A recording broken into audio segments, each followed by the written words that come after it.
If you die in a video game, do you die in real life? Do goats scream like men because bad people get reincarnated as goats? Answers to these questions and more on this episode of This Paranormal Life. Hey, welcome back to the podcast. It is Tuesday once again.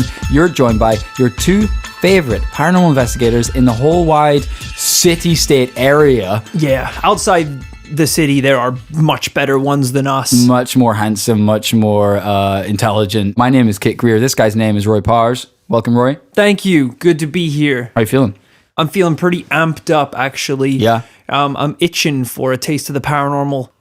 I've got more than a taste. I've got the whole pot. I'm drowning. I can't breathe. You know when you leave rice on the cooker for too long and it starts to boil over, so you have to turn off the gas? There's no turning off this gas. The rice and the rice is a ghoul. It's an angry ghoul. And he doesn't like being boiled. And he doesn't like rice either. He doesn't like the comparison. As always, we're just going to jump right into it. No faffing about with this one. Absolutely not. The year is 1996, and John Edmonds and his wife Joyce are just a regular couple. Nothing weird about them. John's a therapist and a psychiatrist, and his wife Joyce is a former FBI agent. Nothing weird. Just the usual. Just the usual. You know, just like my mum and dad. Exactly. One of them goes off in the morning to consult people about their emotional problems, and the other one hides goddamn alien secrets. Yeah. Who's to say the man shouldn't go, give that little alien boy some therapy? You know, swap the roles up a little bit. I'd like to see like a reality TV show, wife swap style TV show where we send this psychiatrist to the FBI. Area 51. For a day. Yeah. He had to die. And we send an He was FBI. exposed to some very classified information. He had to be killed before the show was aired. This couple, well, they've been saving their hard-earned for a long time to do what we all dream of doing, to buy a ranch in Arizona. Oh, right. Yeah. And I guess, you know, when you've seen too much as an FBI agent, you just want out. You want out of the business. You want away from it all. You want to go to a ranch in the wilderness. Exactly. Why did they want all that space, I hear you ask? For I didn't ask. a very normal, very nice reason. They wanted to start an animal rescue center for rescued horses and dogs. That is nice. That's extremely wholesome. Again, you know, you've done some bad shit in your life, maybe, as in if no judgment here, no judgment. Who hasn't? Partner? You've slit a few alien throats. You know, you've slit a few human throats, maybe. For that matter. You've maybe overturned a couple Middle Eastern democracies or something like that. Listen, who hasn't? Who hasn't? You know what will make up for that? Click of a finger. Giving Fido over here and Ponyta a nice little retirement. I don't know why. Why do they want to set up an animal rescue ranch in the middle of nowhere? That sounds like the small print is, I want to kill more animals. I want to eat them when they die. Yeah. Kind of thing. I want to rescue them to a point where no one can hear them scream. I want to rescue them so good they want to die. Because you're also moving to a place where presumably animals aren't in any sort of danger. Well, that's the true. wild.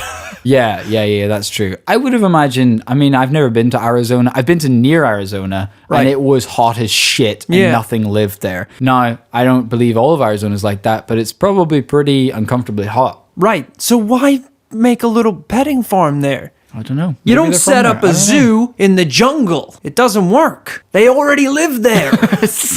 You just put a little fence around them and you've got a zoo, I guess. I know what you mean. Yeah, the point of a zoo is you take animals from where they do not belong you take them from where they belong to where they do not belong. Right. And put a fence around them so they can't escape. You almost let it slip that you believe all animals should be caged and zooed. Well, you see what you want to do with all animals, really. Those unpredictable little bastards. Tigers, all of them.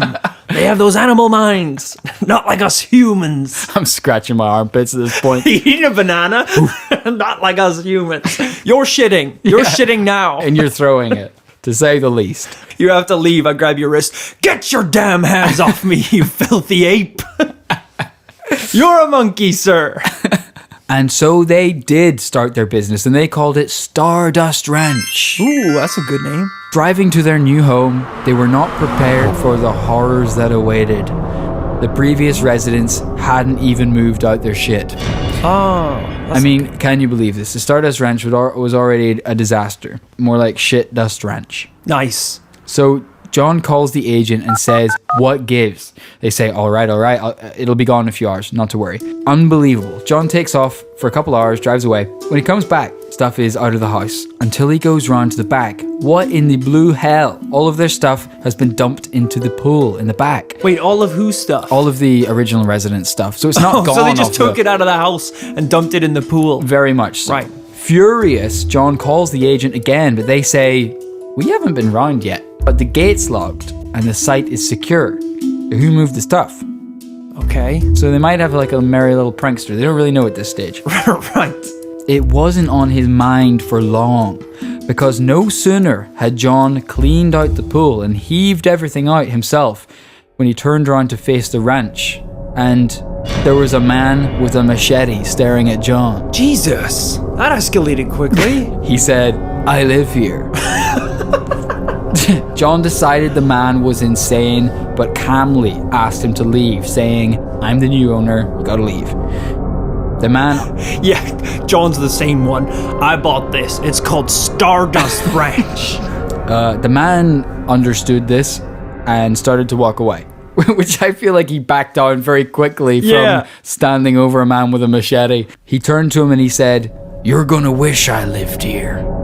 There are monsters on this property, and I kill them.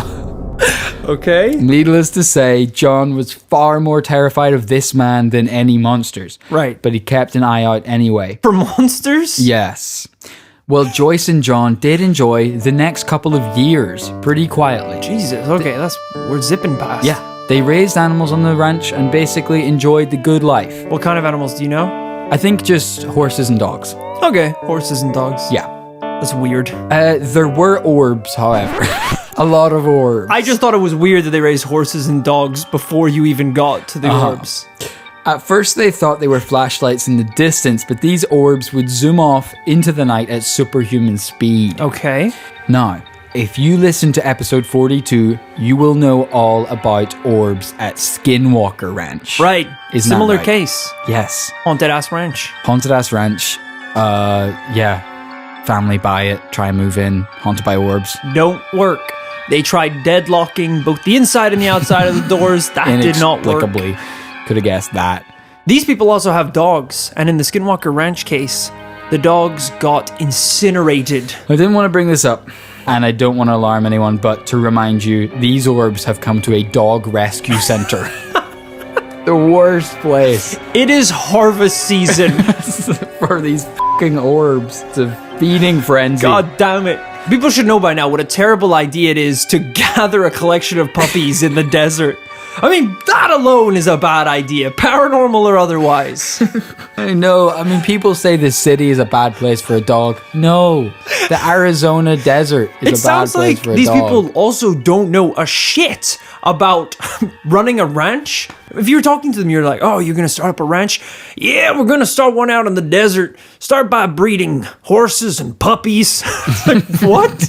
Yeah. Like any cattle? Sheep? Goats? No. Don't see much use for them. We can ride around on the puppies. And the horses will mostly stay in the house with us, keep us company. Eccentric old man, like rancher, just crowd surfing on a sea of puppies. Whoa! Down the valley. Stardust! Stardust! Stardust! Puppies. Machetes in both hands. Clearly exhausted. And this is exactly why they didn't tell anyone about the orbs for a long time, because they were trying to build a respectable rescue business and didn't want to scare anyone off. But eventually it just became impossible to hide. Right.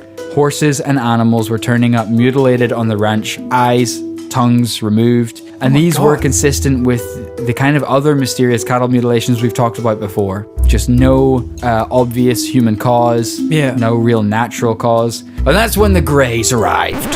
No. At first they thought they were having dreams. In the middle of the night, 3-foot-tall alien Greys with large heads and eyes would enter the room.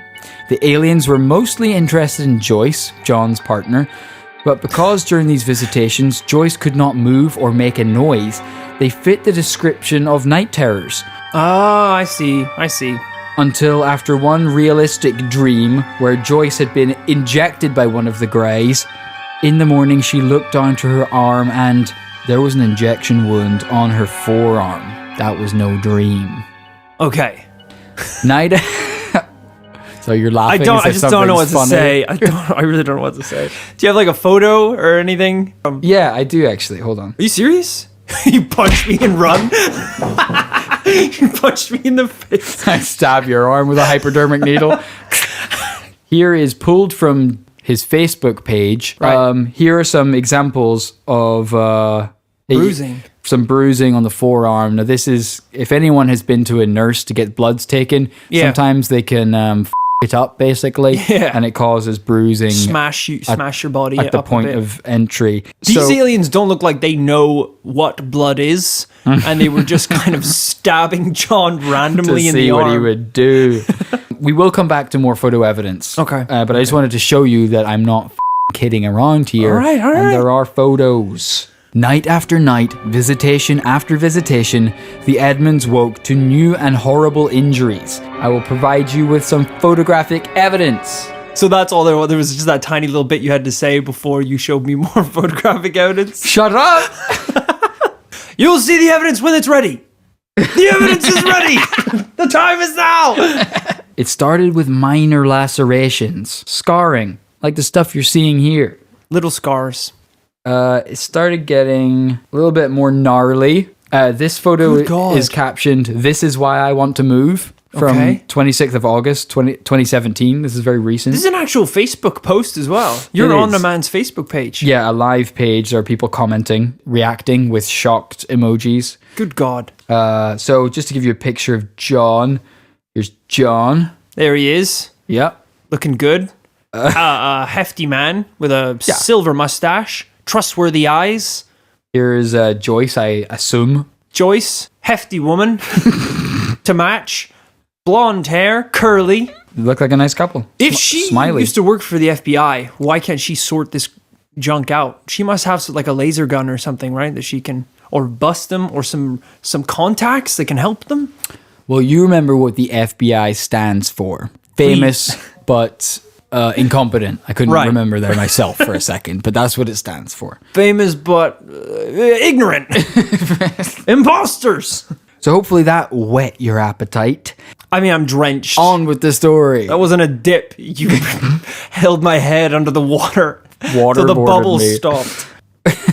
One night, John woke to hear his dogs barking. They had attacked a grey that was trying to infiltrate their house. Well, the dogs seemed pretty unscathed after the grey got away, but just 1 week later, the dogs dropped dead. Why do you think that this is a little taste of what's happening? It's so full on what you're saying right now. This isn't like alluding to something at all. You're saying dogs bit an alien. It's because if you lost your shit at this, you would borderline pass out at what I'm about to tell you. Okay. I have to keep my cool for a little while.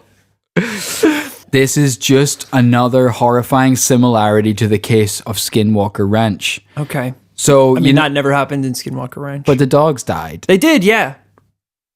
From Orbs. You said it was a grey. Yeah, this time. So, John's thinking, inject my wife, that's one thing, but kill my dogs. So John's thinking, hell, you want to kill someone? Inject my wife. Like riffing with the aliens.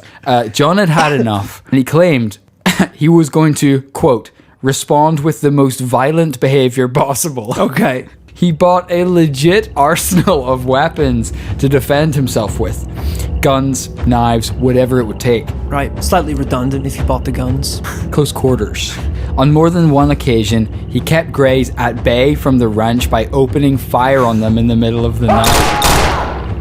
Until sunrise, he's riding a horse bareback, blasting two AKs through the fields at alien greys, trying to abduct the puppies. And I know what you're thinking. He didn't see any aliens. He was shooting at nothing. Right. Well, you couldn't be more wrong. John went toe-to-toe with the greys more than once. With alien greys breaking in, John wielded a samurai sword and impaled one of the 3-foot bastards right there on his doorstep. The grey was extremely wounded, but disappeared instantly and inexplicably. Oh, yeah. Not long after... Without leaving a trace of evidence. Not long after John uploaded this photograph to Facebook. I don't know why you're laughing. What we're seeing is a samurai sword lying in a puddle of barbecue sauce. No!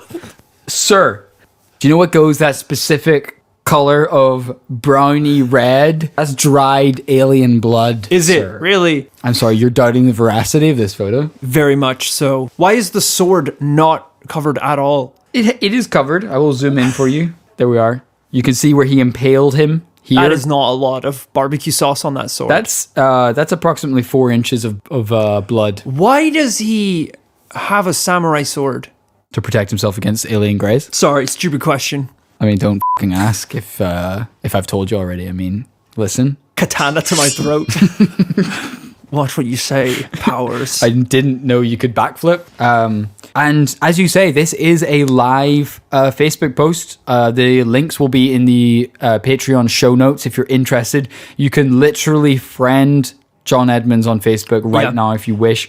We will say, while we, as professional paranormal investigators, have to tear apart the people we investigate, we urge you to treat this case with the utmost sensitivity. Of course. Plus, we've already doxed him. We bled him dry like an alien bastard. So there ain't a penny left. I've taken a fucking katana to his BTC wallet. So to take you through, as you would imagine, there are active comments. This is an active discussion. Of course. This was posted just March last year. Whose blood? Someone commented. Shocked emoji. John replied, Gray, I killed 13th of the 3rd 17 that attacked me outside my carport door. Someone said, the body? ? John replied, grabbed by the 2 that fought me with it and disappeared. Some residual tissue and fluids left on the sword. This person replied, they didn't want you to keep the body, huh? F*** off, he replied. All Too caps. many questions. Call my lawyer. Sword emoji, sword emoji. Ninja emoji. John replied, no, unless you cut the head off and disconnect the antenna, so to speak, they instantly, quote, phone home. Even with a razor-sharp sword, it is nearly impossible to decapitate them with one swing. Right. 17 thumbs up. How does he know this? Because he's been plagued by greys for several years at this point. Dumb question again, sorry. There's always more where that came from. This is the 19th time I've been through this. I've had dozens of conflicts here, so I don't really concern myself about preserving fluids anymore. Is that like his fluids or their fluids? Is he trying to explain why he doesn't mind that he peed himself when they showed up? It looks like you pissed yourself. I am not concerned with the preservation of fluids in this fight or flight situation. He's crying so hard. So, I want to know where he's hiding these swords. Really badly. Do you think it's like there's one... What do you think? Like if you play the piano, you try and hit a key, and it's like... ding, ding, ding, ding, and you like open it up, and it's like spring-loaded katana. It's like, or it's just so over the top that it's inconvenient. You're like opening the drawers to get sugar for your tea, and just mountains of swords are like pouring out. You're like, nunchucks, shuriken. Yeah. Goddamn kunai. So you've heard of close encounter of the third kind. Well, this is actually kind of cool. You've heard that phrase before. I didn't know, but this scale that close encounters are rated on is known as the Hynek scale. And what John has experienced here is actually a close encounter of the 6th kind. You thought 3 was tough. And while we're on the subject, do you know what the highest level is on this scale? The first kind? The 7th kind. What? It goes up? You gotta have a baby with an alien. So it's like 1 is fine then? 1 is like, I think... a high five or something? No, that's like seeing a UFO in the night sky from very far away. Oh! I can't remember what 2 is. 3 is you have to be within 500 feet of an alien craft so that you can reasonably distinguish with your own sight that it is not mistakably a fighter plane or something. Right. Then there's close encounter of the third base, which is jacking it on a ranch or plane. I mean, you joke, but level 7 is f***ing an alien and burying its child, so pretty neat. actually. John actually claims that they don't just have scars from these alien attacks, but they have also contracted diseases. He said his wife has a thyroid disease and he has diabetes, despite no family history. You know who else had hyperthyroidism? Terror. So unconnected. It's all linked, people. I really hope that was something to do with Skinwalker Ranch, but it's as circular as the flat earth. And as John explained, you know, people want to know where's the body. But as he says, all 3 greys who came to the house phoned home. Right. And disappeared. However, as we see in the photo, there was indeed blood and flesh left on the sword. So, I know you say that shit was barbecue. I see you shaking your head over there, son of a bitch. So John contacted Michigan-based biophysicist and crop circle investigator Dr. W.C. Levengood. Okay. Who had already been investigating soil samples from the ranch. Why? Because he's a crop circle expert. Okay. I did do some digging on Mr. Levengood. He does have peer-reviewed research. He biophysicist. He hasn't just worked on alien cases. It seems to be something of a pet project of his. Right. Those peers are greys, but he is a real doctor. No one questioned that because it's real. Okay. Definitely don't worry about that. I guess he heard about the ranch, wanted to sample some of the soil because this was something he was working on. In the UFO community, he's quite famous. And Dr. Levengood claimed that within this sample was the holy grail of alien evidence. He had found hemoglobin in the blood, not from Earth, and that he needed to investigate it further. John was pleased to hear this, obviously. His findings were validated. His alien blood was validated. But a while passed and John didn't hear anything further from Dr. Levengood. That's weird because he seemed really excited about it. As John attempted to contact him, it was revealed that he had died suddenly and tragically, leaving all of his research incomplete. How did he die? I'll get to it. John did find another scientist to investigate some of the samples from the ranch. He claimed to... This scientist claimed that he used a special kind of electric light. Not right. Wrong. That examined invisible stains around John's home. No, invisible stains from electric lights. Is it a UV? Is it a UV light? Maybe. However, he did say that to complete a proper analysis of these invisible stains would cost upwards of $12,000. Coincidental. John invited him on Coast to Coast AM, and he said, let's go on the air, talk about this, and we'll raise funds through crowdfunding to pay for this research. The scientist said no. How did he die? The timing of Dr. Levengood's death is very inconvenient and maybe even suspicious, and indeed, some have speculated that he might have known too much. I'm worried he knows too little for a doctor. The bars. Just like someone coming to him being like, I am in a really bad place and I'm thinking about darkness just all the time, really. And he's just poking like barbecue sauce with a plastic spoon. Okay, take a couple paracetamol and call me back You'll tomorrow. be fine. Just a minute. I'm dealing with the holy grail over here. He's sniffing soil. Holding a vial of barbecue sauce. The Holy Grail. It says HP on the freaking label. Did the powers that be get to him? We do not know. I will point out he was 88 years old. Right. And his loved ones died of being hit by a car. So we can't necessarily rule out extraterrestrial interference. It was his own car. The brake was not on it and it ran him over. No, according to his loved ones, he died peacefully. So unless the FBI poisoned him. Right. It doesn't seem like a very... And also, why would they do that? Because it's one of their own who's being messed with. Maybe she defected. You think so? Could be. You know, she tried to get out too early, you know? Yeah, who leaves the FBI and goes to live on a ranch? You know who does that? People that end up fucking orbed. Dead people and Edward Snowden are the only two people. We haven't brought that fucker up in this podcast yet, but let's just set the record straight. He's a coward. Yeah, I'm glad we're on the same page. He's a traitor. Yeah. Or maybe worst of all, he's a nerd. Honestly. You know what people hate more than anyone in the world? Whistleblowers. Whistles are loud. shriekingly high pitch. Have you ever been around someone who's blown a whistle? It's such as that PE class at school. Jesus Christ. And it's awful. And It's who brutal. gave the nerd a whistle to begin with? It's insane. The nerd has the whistle blown in his face. And this is, because wasn't he in the fucking Marines or some shit? This is the point of him. He's everywhere. He's in our goddamn phones Of course. right now. He's unstoppable. He's omnipotent. He's everywhere. Unbelievable. He is the Agent Smith of the real world. If you guys haven't masking taped your webcam on your laptop, Yeah. Snowden is jacking off to you right now.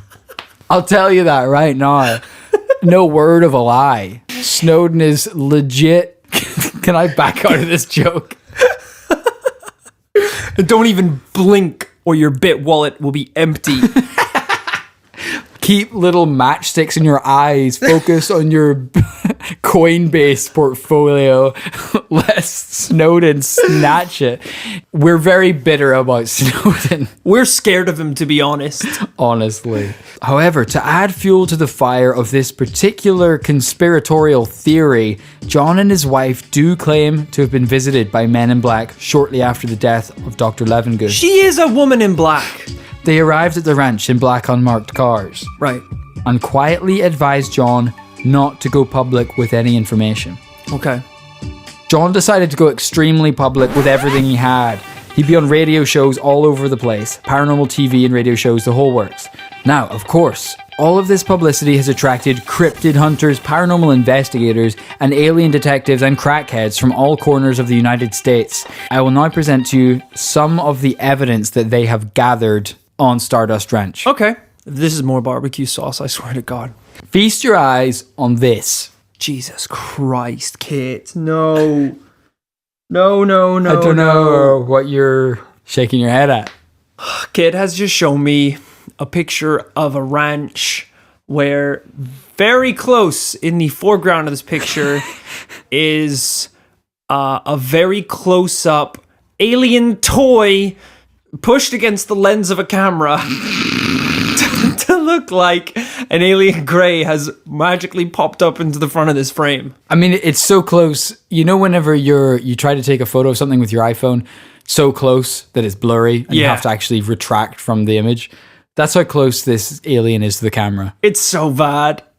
That is abysmal. So that one didn't really convince you, eh? Well, wrap your noggin around this. All right, this is a video of the ranch. And there's... What is that? Something in the It's a field. 3-foot gray, I think you'll find. It's very far away, so... Why doesn't he zoom? Are you f***ing kidding me? Is that supposed to be a ship? The alien... Oh my god. So the alien just got lifted up into a spaceship. And then the ship is presumably... Yep, there it goes. Millennium Falcon style. Gone over the bushes. Wow. He's still filming for some reason. That was somehow worse than the last one. I don't really know what you want because... You know what? I'm going to... Just a little bit of advice, I guess, for future podcasts. This point, the evidence section of a show, is usually when you present media that would help win over your argument. Mm-hmm. You have shot yourself in the dick, sir, with this evidence. You have absolutely wrapped a noose around your neck and shot yourself. This is bad. I don't know what you want me to do. You made me want to stop believing in aliens altogether. And start believing in greys. I don't know what you want me to do because, sometimes on this podcast we just don't have any evidence. Right. And you made it yourself? I brought to you footage of an alien boarding a craft. Terrible. Just awful. And that's not good enough for you somehow? No. That's not even close encounter of the first kind. That's a -3. Okay. Don't look so upset. You knew this was going to come. You knew this was going to happen when you showed me that. Yeah, close the laptop. You know what? No, it's fine. You know what, actually? It's this actually month fine. I'm taking all the Patreon money. I'm taking all the money because you don't deserve it. This was weak and bad. That's what my parents said. I hope we lose subs for this. That's what my parents said whenever I showed them the presentation before we recorded. So I guess everyone's right. Yep. I'm a fucking loser. Fuck. Yeah, I've actually been talking to them. We think it's time you should actually leave London. Really? Yeah, and go stay at your aunt's. Really? Because this has been going on for a fucking while now, and it's getting worse. Yeah. The evidence, But I'm and everything. I mean, I'm like, No.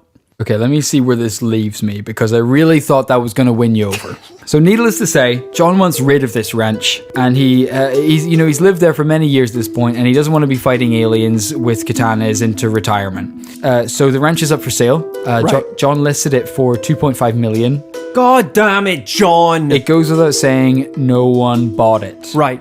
However, it did attract the attention of one researcher, Mr. Robert Bigelow. No, it didn't. This is insane. Now, you guys might remember the name because Robert is the self-same man who bought Skinwalker Ranch a few episodes ago. That's mad. Yeah, Robert Bigelow. I want to do a whole episode on this guy because I've seen him pop up in so many different stories. This guy seems interesting. It's crazy. That's right. So Robert Bigelow wanted to investigate the paranormal claims behind John's story. However, the deal fell through for unknown reasons, leading many to believe that Robert discovered the whole thing was a hoax. Right. The property was taken off the market. In light of new evidence, the ranch is back on the market for double the price at $5 million. And Bigelow is reportedly in talks with John once again. Are you serious? And John is just continuing to this day to upload hard-hitting evidence regarding this case. He's written a book about his experiences called The Ascension Code, including such experiences as the time they tried to abduct him and he had to let rip on their mothership with an AK-47. This wasn't a fart. Someone also needs to explain to John how economics works. If you put a house on the market for $2 million and it doesn't sell, don't go, all right, we'll call it $4 million and I'll give you throw in a free puppy. I love that Bigelow, though, was like, you devilish bastard, I'm back in the market at $5 million. And I know what the listeners at home are thinking. How can I visit Stardust Ranch? How can I see an alien grey? Well, you can visit. They do accept visitors. Although it does get very busy. John recently had this to say in a post online, quote, "Love having visitors plan a trip to Stardust Ranch and check out all the weird stuff that happens on the ranch, but drop-in visits are a different story. From this day forth, anybody who wishes to drop in unexpectedly will be charged $500 per visit. Last night, I had an individual sitting outside my front gates from 10 p.m. until at least 11. Come on, people, not cool. Also, a good way to get arrested, or worse. We live here. This isn't Alien Disneyland or friggin' Walmart. We are not open 24 hours a day. Be thoughtful. Even the aliens get pissed off when you act thoughtlessly." That's not So if real. you're going, That's so no. so That's if you're not going, how this works. If you're going to insist on instant gratification, you're going to be charged for it. Exception made for Publishers Clearinghouse. If you want to award us $1 gazillion, you can drop in anytime. That's not how this works. John, Jesus Christ. If you book in advance, sure, I can go have a word with the Greys and see if they'll be interested in swinging around in the evenings. So, No, don't even ask me. Don't even ask me. Don't you dare. Don't you dare. I feel like I've presented a case. Right. No, barely. I've at least talked for 40 minutes. At the least. Give me that. Give me that. I've talked and you've listened. Okay, that's true. It's actually, I was finding it pretty hard to zone out despite my best wishes. What are your instant thoughts? Just right off the bat, just, whatever just comes to mind first, thoughts and feelings, positive or otherwise, right. About the kind of, just like unexplainable really goings-ons. Yeah, sure.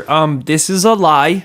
This whole thing is a lie. John has made up stories. I don't know why. I don't think he's doing a lot at the ranch. I think him trying to sell the ranch for $5 million isn't something that you do when you're being haunted by aliens so hard that you need to kill them with katanas. That's when you want to move so bad, you give the ranch away for free. That's not how this works. You don't go to a house, you don't move into an abandoned orphanage on the night where 20 years ago a maniac killed all the children in there and then go, oh man, this every year, the kids come alive and try and take your eyes. I should put this on the market for a couple million. This is wild. You get the hell out of there before those little bastards take your eyes. That's how this works. So I think jacking up the prices is ludicrous. This being said, I think what we've really taken away from that is that people, we need to crank up the Patreon donations so we can go to Stardust Ranch. Hell yeah. He said it's only $500 a night. To see John drunkenly stammer around the fields dressed as a grey. And potentially shoot us with a rifle. And for a mere thou, we can spend go. your hard-earned money on a grey goose chase. I would love to. And that's right, we're going to be drinking Grey Goose by the bottle. That I would love to see that as a Patreon tier. We don't have any tiers. No, we don't have any goals yet. No. If you can think of any fun goals that we can put, let us know. Yeah. Maybe that'd be funny. Go to one of these sites or something. Yeah. What about you? You've presented this case to me. I've obliterated it in front of your eyes. I've torn it up, took a dump on it, as it deserves to have done upon it. What are your vibes? I pay John a lot for the goose on this one. Right. So it's not that I don't agree with you. I just feel financially indebted to this being like real. Bad idea. Bad reasons to say something is true. Yeah. I know that's a bad thing to do, but here I am. I'm going to go ahead and say I think this week is a double no. Am I out of place in saying that? I think it's a double no this week. As much as it hurts my freaking wallet to say that. It was close though. Listen, we thought Skinwalker Ranch was real, but this really took the biscuit. I'm almost ready to do a 180 on Skinwalker Ranch. I am on that little precipice, dancing around. I'm almost ready. Because what we do know is that Bigelow backed out of Stardust Ranch, but he did buy Skinwalker he went Ranch. full in on Skinwalker Ranch. Although maybe after a bad experience at Skinwalker, he was out of the ranch game for a few years. Well, I think that just about wraps it up for this episode. If you have your own experiences from Stardust, if you are John or Joyce, please do get in touch at thisparanormallifepodcast@gmail.com. Prove us wrong. Of course, hit up the socials at Twitter at thisparalife, facebook.com/thisParanormalLife. Our Patreon, as always, you can hit up the show notes for this episode. You can see John's barbecue sauce soaked katana, his wounds all over his body, which hopefully he didn't give to himself. Yeah, we didn't really talk about that. Didn't really go there. Weird. The video that Rory got pretty visibly upset by of the alien going UFO, all of this will be in the show notes. Right. You can get for just $2 a month, and if you want to get totally crazy, you can get bonus content from just $5 a month. Lastly, but not leastly, we do have a secret society on Facebook. Of course. We actually had a bunch of people join after last week's episode. Yeah. Which is amazing. Awesome. Newcomers. Yeah. Now, we do haze pretty harshly. Fairly harshly. Yeah. Mostly with little knives. But we are, obviously it's an online group, so we can't actually do any of it. So we just send you the knives and say, stab yourselves. Totally. That's just kind of the rite of passage. And like John, we request video evidence of that. But absolutely. No barbecue sauce. No more of that shit, all right? Because we keep getting that. Because we know what the color looks like now. We know the difference. But yeah, head on over to that group. It's really thriving over there. We've got like hundreds of people in there every day. All woke little sheeple.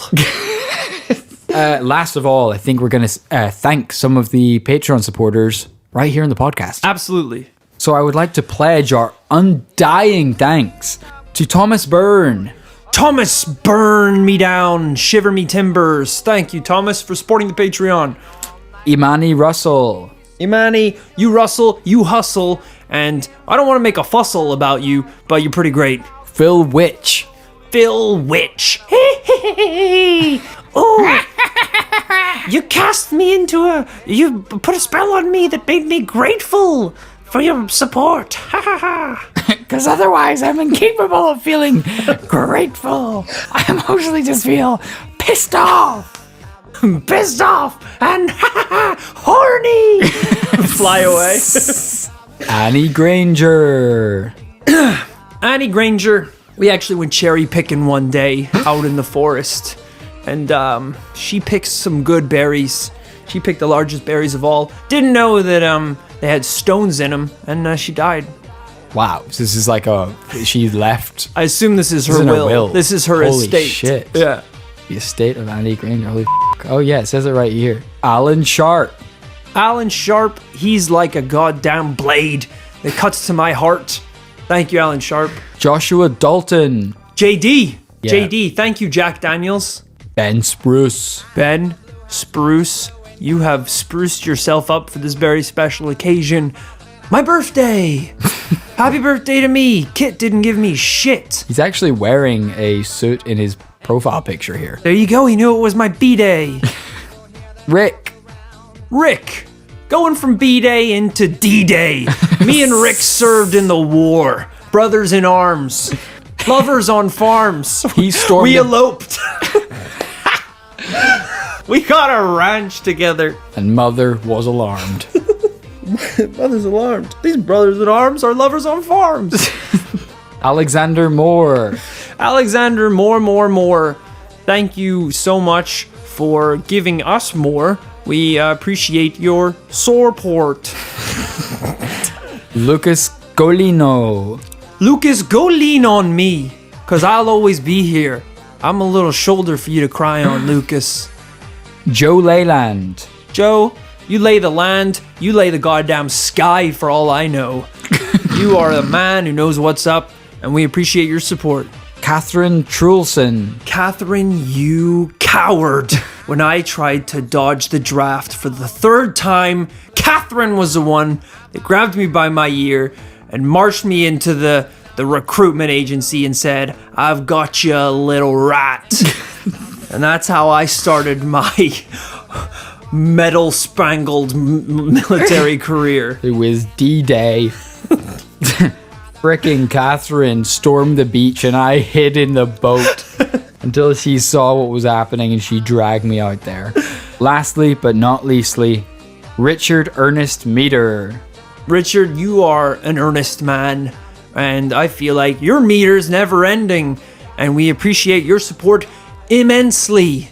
Thank you to everyone that we've shouted out in the podcast and everyone that we haven't got around to just yet. Don't worry, your shoutouts are coming. Thank you for pledging on Patreon. I hope you enjoyed this week's episode. We will see you next week. Goodbye. That's the end of this week's podcast. Thanks for listening. We'll be back next week. Thank you. Goodbye. Yo, listen up. Here's a story about a little guy. The sound of you like picking up the gear and shutting the door in a blue world. I'm just like, can you help? Can you help me pack? And everything is blue. I might become in New York for him and himself and everybody around. I don't know the lyrics. He ain't got nobody to listen, blue. Listen, blue. I'm blue, Namini. Tabadai, da-dabadee, tabadai. I'm in need of a guy. So close, but so wrong. Yeah, out with the old, in with the new. Yeah. Out with the normal, in with the paranormal. Yo, what they want? Yo, I think they want ghosts. How you know? Cause they all be screaming ghosts, boo, boo. I think they want ghosts. How you know? Cause they all keep screaming boo, boo, boo.